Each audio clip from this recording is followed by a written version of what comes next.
it has been Chinese actions thus far which have led to increase in tension in the region and also to the violent face-off of 15 June with casualties.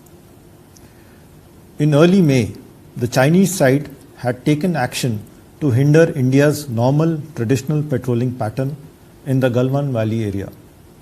The resulting face-off was addressed by the ground commanders as per the provisions of the bilateral agreements and protocols. In mid-May, the Chinese side sought to change the status quo in other areas of the western sector. We had registered our protest on the Chinese actions through both the diplomatic and military channels and made it clear that any such changes were unacceptable to us.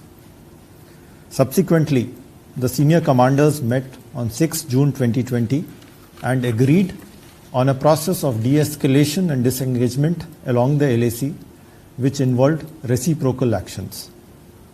Both sides had agreed to respect and abide by the LAC and not undertake any activity to alter the status quo.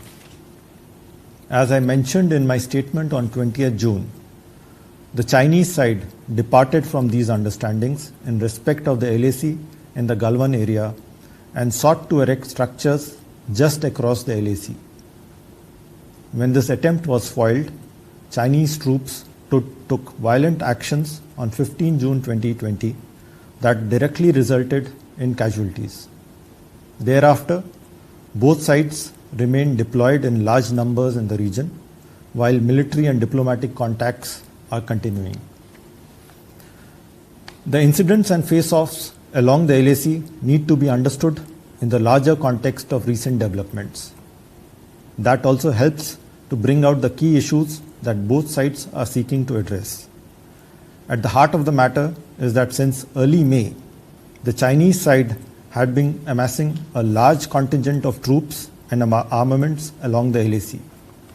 This is not in accordance with the provisions of our various bilateral agreements, especially the key 1993 agreement on the maintenance of peace and tranquility along the line of actual control in the India-China border areas. This notes in particular that each side will keep its military forces in the areas along the line of actual control to a minimum level compatible with friendly and good neighborly relations between the two countries. Obviously, the Indian side had to undertake counter deployments, and the resulting tension has thereafter expressed itself. Respecting and strictly observing the line of actual control is the basis for peace and tranquility in the border areas and explicitly recognized so in the 1993 and subsequent agreements.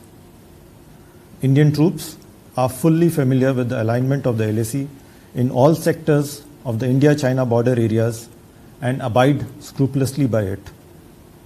They have been patrolling all along the LAC, including in the Galwan Valley, for a long time. All infrastructure built by the Indian side has always been on its own side of the LAC. The Indian side has never undertaken any actions across the LAC and has never attempted to unilaterally change the status quo. However, that has not been reciprocated by the Chinese side, and that from time to time has led to face-offs. Over many years, both sides have developed patterns of patrolling, and it is reasonable expectation that patrols will not be obstructed in the discharge of their legitimate duties. Unfortunately, we have experienced in the last many years obstruction to patrolling that often accompany efforts to unilaterally change the status quo. To provide for situations where the two sides encounter each other, a set of procedures and norms have been mutually agreed upon.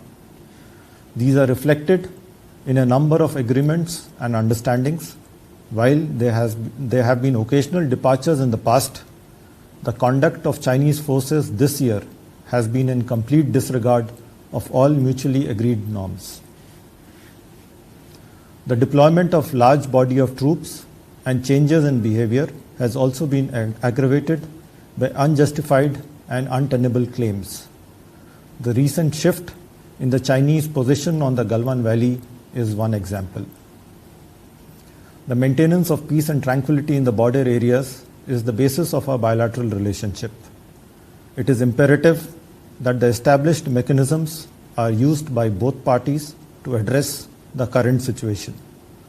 The meeting of the working mechanism for consultation and coordination on India-China border affairs yesterday was therefore a significant development. It was preceded by a discussion among senior military commanders on 22nd June that focused on implementation of the understandings reached between them on 6th June 2020. You are also aware that the foreign ministers of the two countries had a conversation on 17 June 2020 and had agreed that the overall situation would be handled in a responsible manner and that the disengagement understanding of 6 June would be implemented. We expect the Chinese side to sincerely follow up on this understanding and ensure the expeditious restoration of peace and tranquility in the border areas. A continuation of the current situation would only vitiate the atmosphere for the development of the relationship. Any further questions, Pawan?